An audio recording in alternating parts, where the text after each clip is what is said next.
Olá, pessoal, bem-vindos a mais um episódio do Market Lab. É uma das iniciativas aqui da família de podcasts BRM Podcasts, uma realização Apex Partners em parceria com a Mendonça Machado. E lembrando aqui de agradecer também aos nossos patrocinadores, a Tomasi, um dos 10 maiores parques laboratoriais do país, e também com a Friends, que fez a decoração aqui do nosso estúdio. Um abraço para eles. Bom, hoje aqui conosco, um convidado que já apareceu aqui na versão online, agora presencial, Paulo Boca, do Absolute, né? Gestor de crédito da Absolute, né? Fala rapidinho aqui do que você faz lá dentro, o que é Absolute também.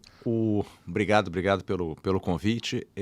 Sou responsável pela área de crédito, então me juntei à Absolute no finalzinho de 22 para montar a área de crédito, né? De lá para cá, a gente pegou alguns mercados, pegamos logo no início ali Americanas, Light, e acabou depois sendo muito bom, né? Porque a gente pegou um mercado com um spread de crédito bastante alto, né? Então deu para surfar bem, diferente do que a gente está hoje, né? Com essa taxa de juro alta, o pessoal querendo aplicar tudo em CDI, né? E os spreads, né, bastante comprimidos até, de uma forma geral, né? Uhum. Bom, foi um momento bem oportuno mesmo quando vocês entraram, né? Porque tinha acabado de acontecer a Americanas e Light, então... Não, a gente sofreu na Americanas e Light, quando a gente, assim, era... Mas era pequeno, né? Agora... Não, a gente começou os fundos e veio aquela... Vocês têm quanto de AUM hoje na estratégia de crédito? Próximo a 30 bi sobre 30 gestão. bi. Naquela época não tinha nenhum, né? Não, menos. Então... O ano, na realidade... O tamanho do sofrimento foi muito menor do que o da alegria que veio depois. Porque desde então a gente passou por uma compressão do spread de crédito bem significativa, né? Tanto pelos patamares de preço, também pelas forças que ajudaram a comprimir além do que seria um normal, né? Que aí... Juro alto, obviamente, né? Uhum. Juro alto fica atrativo o investidor ir lá e botar num produto de crédito.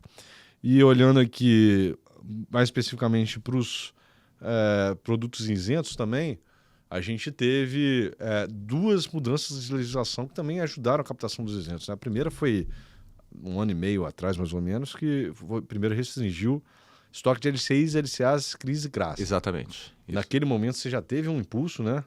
Ali fechou rápido, inclusive num dia fechou praticamente 50 bips, né? Foi aquela a virada ali, se não me engano, de março, não sei se foi janeiro para fevereiro ou fevereiro para março. Foi né, ano passado, né? Isso. 24. Isso. E aí esse ano, nessa vontade do governo aqui de achar fonte de arrecadação, a gente teve... Na verdade, naquele momento lá, perdão, vamos voltar aqui. Naquele momento, além dos CRAs e CRIs, também teve fundo exclusivo sendo desmontado, que acabou virando... Isso, foi finalzinho do ano anterior, né? Isso foi em 23 ainda, final outubro de 23, mais ou menos. Aí o pessoal se desmontando fundo exclusivo, porque perdeu a vantagem tributária e foi buscar a vantagem tributária nos títulos isentos. Exatamente. Principalmente debênture incentivada. Aí vem comprimindo os prédios, debênture incentivado e também LCA e LCI, né? Aí veio a mudança da LCA e LCI, mas ainda assim o pessoal continua investindo bastante em LCA e LCI. Porque, poxa, 9 meses é um prazo que a galera ainda consegue segurar. Mas depois ainda, esse ano veio também, isso foi, já faz uns 3, 4 meses mais ou menos, né? Qual MP? Nem sei. É tanto MP, mas eles reduziram o prazo, né, também novamente da LCA e LCI. Né? Saiu de 9 para 6, né, agora. Isso. Mas aí nessa MP nova foi... Eles estão fazendo bastante alteração em regra de tributação de renda fixa. A 1303. 1303. Primeiro, acabou com a regressividade, né? Em relação ao prazo, né? Isso. Hoje, se você aplica até 180 dias, é 22,5, depois para cá era 20, assim por diante. Agora, todo mundo 17,5, né? Isso. E mais importante que especificamente para a indústria de crédito foi acabou com a isenção, né? E como é que é essa nova regra e quais são os impactos aqui para a indústria como um todo? Acho que a primeira coisa que essa regra foi anunciada ali no início de junho, dia 11 de junho, se eu não me engano. E basicamente de lá para cá os spreads de crédito fecharam muito, principalmente debênture incentivada, né? Então, uma corrida, porque basicamente o que você falou, com essa promulgação da MP, né, que ela precisa ser aprovada até ali, se eu não me engano, 9 de outubro, você acaba com a isenção dos títulos a partir do ano que vem. Então, todos os títulos isentos passam a ser tributados em 5%. E aqueles títulos comprados em 2025, eles são basicamente isentos até o seu vencimento, né? Então, se você comprar uma debênture incentivada de 10 anos de prazo de vencimento, quando vencer, deixa de ser isento. E você continua tendo o mercado secundário. Então, muita gente está correndo para aplicar em fundos de debênture incentivada, né, para aproveitar essa questão da isenção, né, que essa isenção para o investidor é muito boa, né, e o fundo acaba sendo um veículo que não tem prazo de validade. Então, na realidade, é um prazo relativamente longo, né, pode ser muito longo. Ou seja, se eu comprei uma cota do fundo aqui da Absolute Hydra, isento de imposto de renda, ele vai continuar sendo imposto de renda até o dia que resgatar. Até o que dia resgatar. Isso. Não importa o que ele está lá dentro, se é um produto da safra antiga ou da safra nova. Isso. Né, que basicamente você vai ter... Né, eles mudaram algumas coisas nos fundos. Então, basicamente, a tributação ela acontece na cota, né, e não dentro do fundo. Então, por exemplo, a gente tem no fundo imobiliário, quando você compra... se você comprar uma LCI é isenta. Se você compra um título público, você tem que pagar imposto. Eles acabaram esse tipo de coisa. Então, basicamente, é só na cota. Então, e aí você tem, como você mencionou antes, você tem a alteração da alíquota para 17,5%. Então, esse benefício fiscal, que é grande atrativo quando você olha a questão dos isentos, né, porque essa taxa de CDI de 14,90 na Selic de 15%, o benefício fiscal é de 2,60%. Né? Então, quando você compra um título isento que rende 100% CDI, você precisa ter equivale, né, na realidade, a um título tributado depois de 2 anos, né, com a alíquota de 15%, a CDI mais 2,60%. Isso vai passar para um pouquinho mais alto, já que não vai ser mais a alíquota de 15%, vai ser a alíquota de 17,5%. Isso vai para em torno de 3,10%. 3,10%.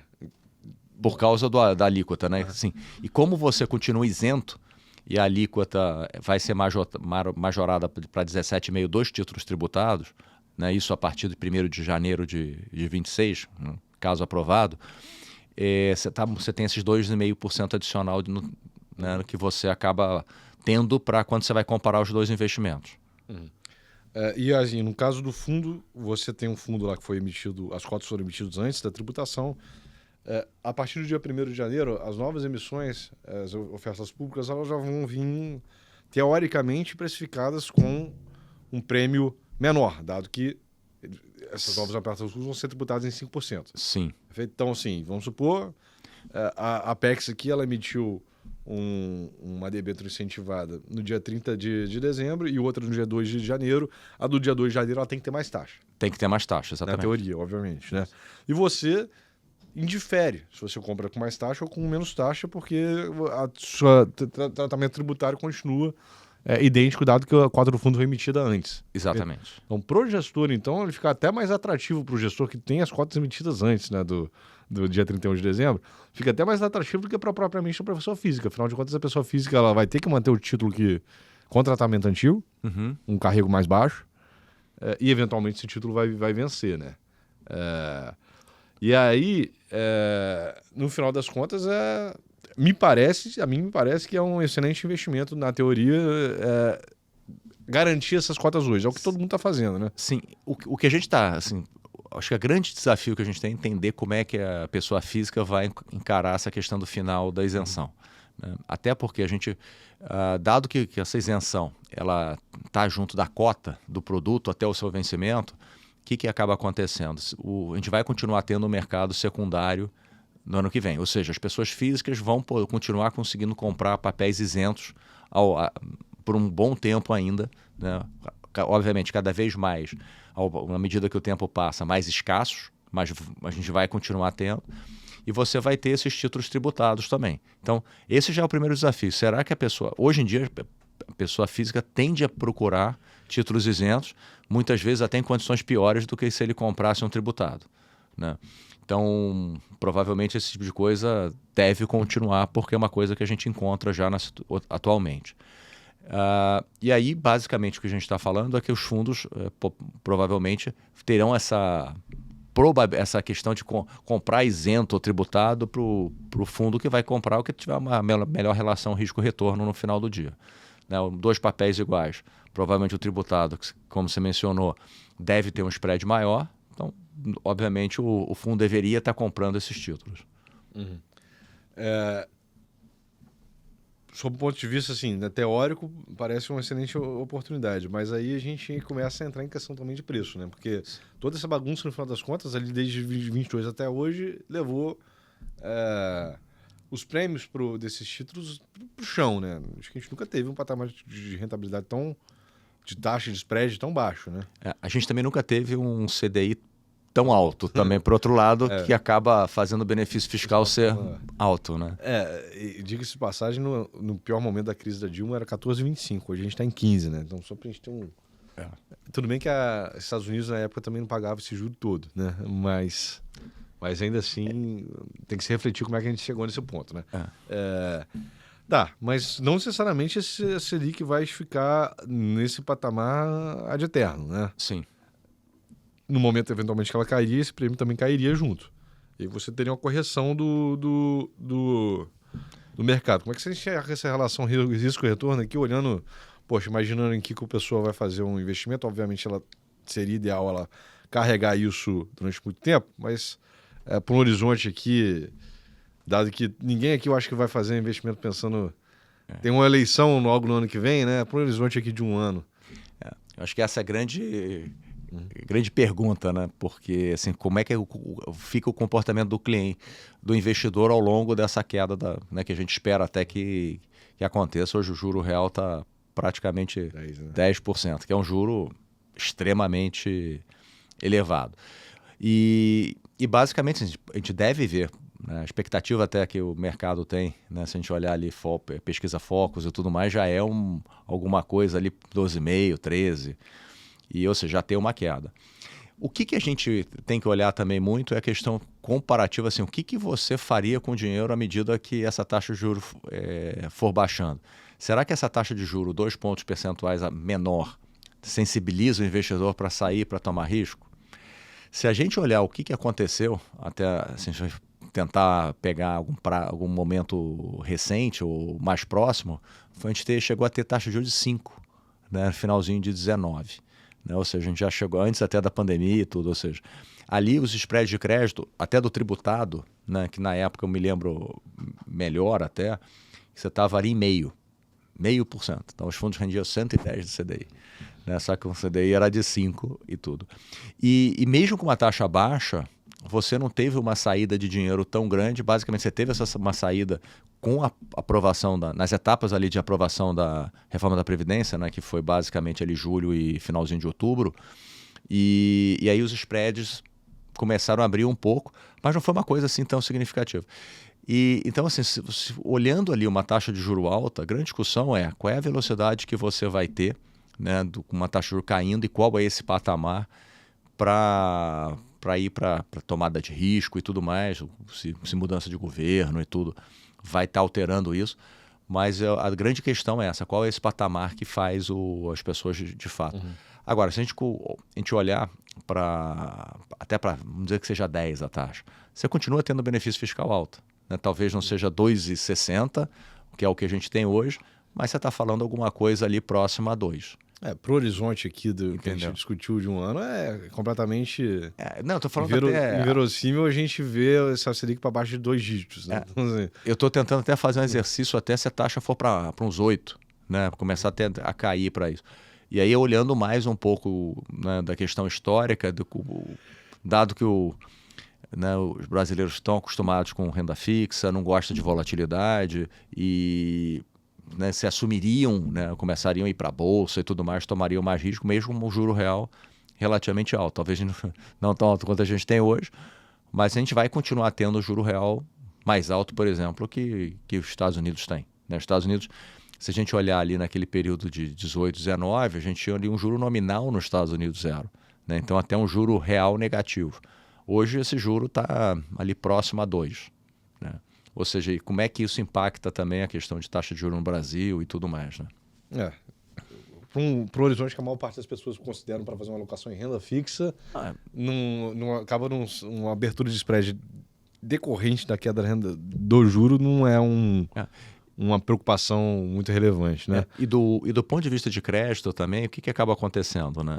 Você tem hoje uma situação que, assim, com taxa de juros muito alta, acaba inibindo investimento, as empresas não estão inibindo, não estão investindo, e você, por outro lado, também você não capta, né? Porque a empresa não tem necessidade de captação, estão gerando caixa Então, do ponto de vista do crédito, né, quando você fala, né, das empresas high grade, das empresas que são as maiores empresas do Brasil, empresas, muitas delas até cotadas em bolsa, é isso assim, você tem uma geração de caixa forte, né, e já refinanciaram a dívida também, que é outra coisa, né? Porque quando você olha a questão de problema de crédito, é muito mais falta de caixa. Se as empresas refinanciaram a dívida está muito longe, você não tem esse problema todo de inadimplência vindo desse grupo de companhias, né? Inadimplência é uma coisa assim, muito intuitiva, quando a gente está com um patamar de juros alto e durante esse tempo todo, que antes de recomeçar a subir, ele já estava alto também, né? Sim. Uma preocupação é óbvio que é exatamente o aumento do risco de crédito, né? Mas esse mercado de bens incentivados acaba sendo acessado por empresas de um setor que são mais resilientes, né? Normalmente é infraestrutura. E como você disse, né? São as melhores empresas do Brasil, né? Listadas em bolsa, muito líquidas, e etc e tal. Agora, tem um tipo de crédito que não necessariamente tem essa robustez aqui dos emissores, né? Uhum. Especificamente, que aí a gente vai falar de um tipo de crédito que engloba um mercado extremamente diverso, já fazendo esse disclaimer. Mas o mercado de FDICs, aí há cerca de um ano, né, começou a ter Primeiro ele começou a ter uma representatividade maior nos fundos de crédito não isentos, porque os prédios estavam baixos, o pessoal estava buscando um pouquinho mais de yield. Aí, no caso, eram ainda profissionais investindo, aumentando a exposição a FDICs. Depois ele começou a também ser distribuído com mais frequência na prateleira das plataformas para pessoa física, né? Então você teve uma expansão desse mercado muito grande. E de um instrumento que é bem mais complexo e não necessariamente tem a qualidade de emissor que a gente estava discutindo aqui no mercado high grade, né? Essa expansão, ela traz algum tipo de preocupação aqui para o mercado de crédito? O que acaba acontecendo? Assim, qual é a preocupação que a gente tem quando a gente fala de FDIC? Eu acho que você colocou um ponto que o FDIC é uma estrutura, né, no final do dia, e você pode ter um monte de... Né, como é que a pessoa monta essa questão do fundo que causa muitas vezes a preocupação. Então,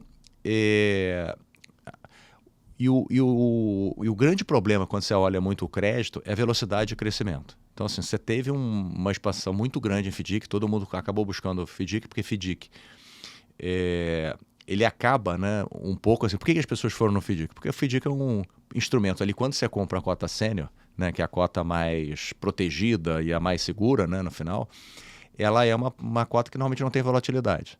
Então, você acaba olhando a cota sênior só, esquecendo muitas vezes até que a cota subordinada, né, aquela cota que te dá essa proteção à cota sênior, ela está, às vezes, rodando negativa e tudo mais.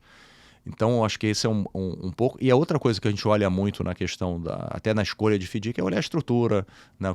Quais são as proteções que esse FDIC está te dando, que conta corrente, por exemplo, que é depositado o dinheiro, que não é da companhia, quem controla isso. Então, isso é bastante... Agora, FDIC é muito, muito diverso, né? Você tem com FDIC de precatório, não padronizado, você tem FDIC de consignado, você tem FDIC, né, de multissacado, multicedente, você tem FDIC de fundo de garantia, e aí assim você vai, o FDIC de consórcio. E a outra coisa que também a gente começa a ver é teses que não são muito consolidadas, né? O pessoal montando algumas estruturas e que estão começando agora. Então, você acaba...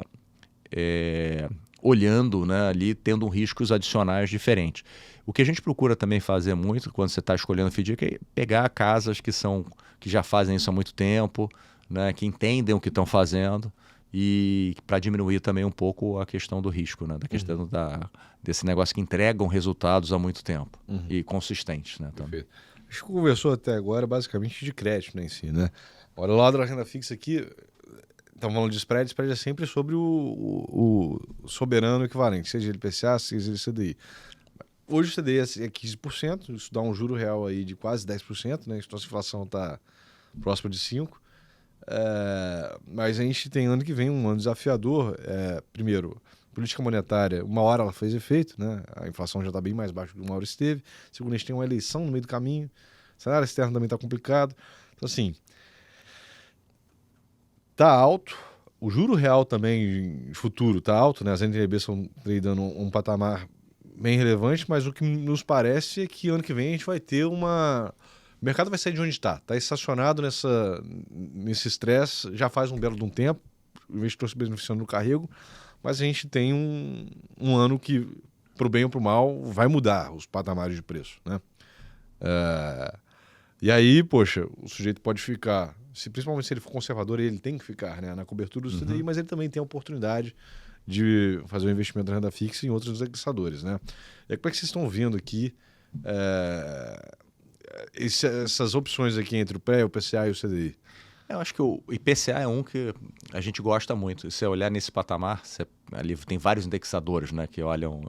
Não, acho que você tem o famoso inflação curta, né, que é o IMAB5, que é composto por títulos de até 5 anos, e hoje basicamente ali o prazo, né, médio ali de recebimento desse dinheiro, né, que é o duration, é 2,4. Então você muitas vezes abre mão ali de um pouco, vai ganhar 95% CDI isento, e se fechar um ponto percentual, se ficar nesse nível, você ganha 95% CDI isento. E se por acaso fecha um ponto percentual a curva, que hoje, né, basicamente está próximo ali de IPCA mais 8,5, na média desse índice, você ganha 2,4. Então, me parece uma relação risco-retorno bem assimétrica, né, positivamente, ou seja, vale a pena você investir. E aí, para quem gosta mais de emoção, gosta mais de volatilidade, suporta mais volatilidade, você pode ir para prazo mais longo. Então, você pega o IMAB está rodando ali mais ou menos IPCA mais 7,5, e você tem um duration ali de 6,7, mais ou menos. Então, significa, se você perdeu um ponto percentual, né, um ponto percentual, mais ou menos, a gente está falando aí uns 7 pontos percentuais, né, 7% do CDI, então sair de 95 para um 88, que também não é ruim, né? 88 isento. E você pode ganhar praticamente 7% para cada ponto, 6,7. E se você gosta mais de volatilidade, aceita, você ainda tem uma inflação longa, que deve estar ali rodando IPCA mais 7, alguma coisa próximo disso, mas você tem um duration de 10, de 9,7. Então, para cada ponto percentual, você ganha 10. Então, acaba sendo também uma forma que você tem para se posicionar ao longo do tempo. Lembrando, né, assim, juro real acima de 6 era um juro... IPCA mais 6 é uma maravilha já, quando né? bateu a primeira vez o IPCA mais 6, todo mundo falava, nossa, agora bateu o IPCA mais 6, vale a pena. A gente está 8 agora e tem muita gente olhando torto ali. O problema é o seguinte, quando o IPCA mais 6 você acha bom, né? O IPCA mais 8 você começa a duvidar da capacidade do sujeito de pagar, né? Não, tem isso e tem outra coisa, né? Que no final... A gente, no Brasil, a gente olha muito a cota todo dia, né? Você está olhando ali a questão do CDI, tem que bater todo dia, tem que bater sem o CDI. E esses papéis em IPCA tem uma outra questão. O IPCA em si, quando você olha, né? IPCA a gente fala assim, está 5%. Mas você tem aquele mês de fevereiro ali, que normalmente tem mais de 1%. Você pega os meses no meio do ano, que você tem... Mês passado a gente teve até deflação. Então, acaba gerando muita volatilidade também ao longo, né, do ano, né? E normalmente as pessoas esquecem muito que fevereiro foi um mês muito bom e depois fala, pô, tá ruim aqui esse mês, tá 3 meses que eu não ganho nada. Mas se você olha acumulado também, acaba sendo interessante. Então, é uma visão, né, que a gente fala muito quando você olha o CDI, qual é o grande problema no final?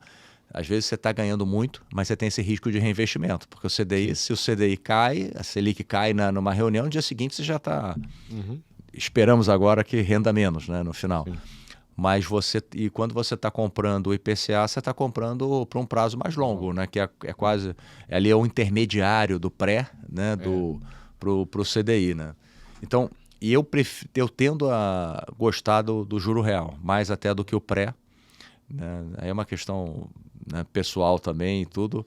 O problema do pré é que você não sabe quanto você pode perder também, né? Inflação mais, você toma o risco do pré, né? Desse 8 aí que tem, que é um número hoje alto, mas você sabe que sempre você vai ganhar a inflação, né? Mais esse número 8. E olhando para o passado do país, né? Juro real... Bom, se você pega o IMAB5, o IMAB, que é o intermediário ali, está 7,5, né? Você falou. O carrego de 7,5, quantas vezes o CDI rendeu 7,5 ex-post, né? Depois do fato. Hoje está 10, mas 10 não fica durante muito tempo. Se ficar durante muito tempo, acabou o país, né? Sim. A última vez que a gente teve um nível de carrego sustentado acima de 7,5 durante tanto tempo, durante muito tempo, deve ter sido ali no Lula 1, sei lá. Então, assim, uma hora volta, né? Uma hora... E é essa grande discussão no final do dia, assim, que também faz com que, né, o que a gente discutiu um pouco antes, que é difícil, demora mais tempo para as pessoas saírem da renda fixa, né? Uhum. Porque você vai ainda continuar com um juro real bastante alto por muito tempo, provavelmente, né? Uhum. Então, esperamos que não seja superior a 6, né? E 6 era a meta atuarial de fundo. O pessoal até diminuiu porque era difícil de bater. Exato. Então... O pessoal lá, quando bateu 6.000, eu acompanho um pouquinho, né? Todo mundo enchendo as carteiras de NTNB. Eles encheram, basicamente, atingiram um limite, não tinha como comprar mais depois que bateu 7,5. Então nem eles acreditavam que... E ano passado aconteceu isso, porque o que acabou acontecendo? Esse pessoal que entrou a 6,5, quando bateu ali 8,5, 9... Não, eles zeraram tudo, porque o pessoal começou a perder. Essa conta que eu fiz, né? Ela também funciona ao inverso. Então, quando você perdeu... O cara estava comprado no IBAB, lá de 7 anos de duration, abriu 3 pontos, de 6,5 para 8,5, o cara perdeu 15%. E aí o cara apavorou, o pessoal saiu, né, vendendo um monte de NTNB e esses spreads até abriram um pouco mais por causa disso. Uhum. Por fim, a gente falou muito aqui do lado do gestor e do investidor, né? Agora também, no final das contas, é uma indústria que você precisa ter o emissor, né? Falamos do risco de crédito dele, mas com essa corrida toda, vamos lá, a Energisa acabou de fazer uma emissão com B-04, um negócio assim, B-05. Então, estão aproveitando, né, o momento também para poder emitir com um risco menor do que o soberano, no final das contas, com um spread menor do que o soberano. Na virada do ano, esse ritmo de emissão, o pessoal está captando muito. Agora tem gente emitindo ainda. Na virada do ano, tem um risco aqui de sobrar, faltar papel? O que a gente já está vendo no final do dia, assim, você pega bancário, não, tem muito banco já ali, banco até de segunda linha, que basicamente as taxas todas, desde curto prazo até 6 anos, 8 anos, o cara tá pagando 100% CDI. Claramente que não quer captar. Porque muitas vezes você tá vendo lá na ponta inadimplência e tudo mais, então ele fala, putz, tá bom onde que eu tô, não quero pagar nada porque eu não vou me expor. E a gente vê essa questão toda de debênture incentivada. O grande ponto que a gente tem no final do dia é que a debênture incentivada eu preciso de um lastro. Ou seja, o que é o lastro no final? Você precisa ter feito um investimento. E como a gente está vendo hoje uma taxa de juros alta, tem muita gente que não está fazendo esses investimentos, né, ou estão fazendo isso mais limitado. Então, diminui a questão do lastro que você tem para fazer o debênture incentivado. Porque, racionalmente, até do ponto de vista da empresa, né, da mesma forma que a gente estava falando que vai render mais o título ano que vem, é interessante para a empresa emitir esse ano. A gente está vendo, inclusive, muita coisa, outros títulos isentos, né? Muito CRA, muito CRI sendo emitido, porque você sabe que a empresa emitindo esse ano vai ser menor, a taxa vai ser menor do que a taxa do ano que vem. Né, que a taxa do ano que vem vai ter essa taxa de 5% embutida e tem que, de certa forma, equilibrar esse retorno do isento e do tributado. Então, o que a gente está vendo você começa a ver o mercado secando, que está todo mundo, né, cada vez mais chegando próximo da data, né, da possível aprovação, a data limite da aprovação da MP 1303, começa a aumentar essa captação e, por outro lado, você não tem tantas emissões, né, ou pelo menos não está vendo ali muitas emissões vindo nesse pipeline. E aí, provavelmente, a única que aqui vai acabar acontecendo é que o gestor não tendo esses papéis para comprar, como você é obrigado a fazer isso, e a penalidade que você tem de não comprar esses papéis e a perda da isenção, não faz sentido o gestor manter os fundos abertos. Então, provavelmente, eu acho muito difícil você ter lá para dezembro, novembro, outubro, fundos até abertos. E aí você tem que olhar um pouco como é que está essa captação. Se for aprovado, eu acho que vai ser bem difícil, porque vai todo mundo correr para botar a debênture incentivada, seja via papel direto, seja via fundo. E se não for aprovado, provavelmente a gente não vai ter um movimento de reversão desse pessoal que aplicou, né? Porque qual que é a alternativa, né? Eu acho que você... A questão toda é que, mesmo nesse nível, você ainda comparativamente tem um bom retorno. Sim. Né? Então, você está olhando ali como o benefício fiscal é 100%, ele está rodando ali por volta de 2,60, se você tirar meio, você ainda vai ter CDI mais 2,10. Então, assim, que tipo de investimento hoje você consegue ter de retorno de CDI mais 2,10, né? Com uma liquidez, se for um fundo de debênture incentivada, né? Ou até vendendo esse papel no mercado, que você consiga ter com uma liquidez relativamente boa. Né? Que provavelmente você ia estar comprando o FDIC, né? Ali, que às vezes é D90, D120, D180, você tem um prazo de resgate maior. Beleza. Lembrando que tudo isso depende, né? Tem a incógnita ainda da aprovação da MP. Brasília está com bastante pauta na mesa agora. Você sabe, tem uma noção de quando é que essa MP especificamente vai ser pautada? Então, a gente tem aquela primeira 1087, né? Que é a isenção do imposto de renda até R$5.000. Até R$5.000 com a contrapartida da taxação de dividendos. Essa já foi para urgência, então ela precisa ser aprovada até... Acho que o governo está querendo que essa seja aprovada primeiro. Sim. E aí eu acho que depois dela você começa a ter uma discussão. Então, assim, no nosso entender ali, você tem um pouco... Quanto antes for aprovada a 1087, aumenta a chance da 1303 ser aprovada também. Fora outras coisas, né? Lembrando que é um risco grande de não ser aprovado, porque tem um lobby forte, né? No final das contas, cria LCI está sendo afetado. O agronegócio e o imobiliário são dois setores representativos da economia brasileira e também com lobby forte no Congresso. E a própria da infraestrutura, né? Porque quando você olha o mercado de infra, o Brasil acho que é um dos poucos países do mundo que a infraestrutura está sendo bancada pela pessoa física e fez com que pessoas comprassem títulos de 30, 40 anos. Que é uma coisa impensada há algum tempo atrás, né? A pessoa quer comprar, todo mundo quer ter aplicações de fundos de liquidez diária, né? É difícil às vezes você querer, vamos fazer um fundo D30, D60, você não consegue. E tem gente comprando papel há 40 anos. Interessante. Paulo, chegando aqui no nosso finalzinho aqui do nosso tempo, uma consideração final aqui, um recado pro pessoal aqui a respeito também, né? Falamos aqui bastante de crédito.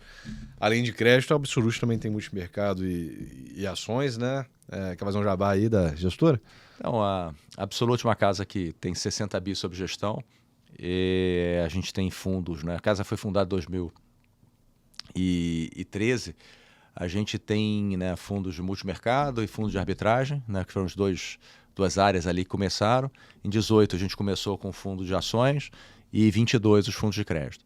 E acho que é muito interessante assim, a forma como é que a gente acaba operacionalizando e trabalhando junto, né, as áreas. Então você tem muita sinergia. Então, assim, a gente trabalha muito próximo com o pessoal de ações, né? Como eu até mencionei aqui, muitas empresas que a gente acaba investindo é aberto em bolsa, então eles investem também, então tem muita troca, né? Você conversa com o pessoal do macro sobre o cenário, o que vai acontecer. Então, você tem uma sinergia e uma troca de informação muito grande que faz os produtos da casa melhor por você ter essas várias estratégias ali dentro da casa. Então, acho que esse é um grande diferencial ali que a gente tem, acho que foi uma coisa... que essa questão da cultura também, de estar todo mundo ajudando, de ter baixa troca de pessoas, que acabou fazendo a gestora ter sucesso. Tá? Perfeito. Paulo, muito obrigado aí pelo segundo comparecimento no podcast, sempre bem-vindo. Tá? E um abraço aqui também dos nossos telespectadores. Pessoal, lembrando que a gente tem vários projetos além do Market Lab, tá? Para você conferir aqui os outros aí, tem notícias diárias, tem... muitos casos aqui de empreendedores que vêm contar a história deles. Se vocês quiserem verificar, entra no link aqui, acessa lá o BRM Podcast e confere nossas outras produções, tá? Forte abraço aí para todo mundo.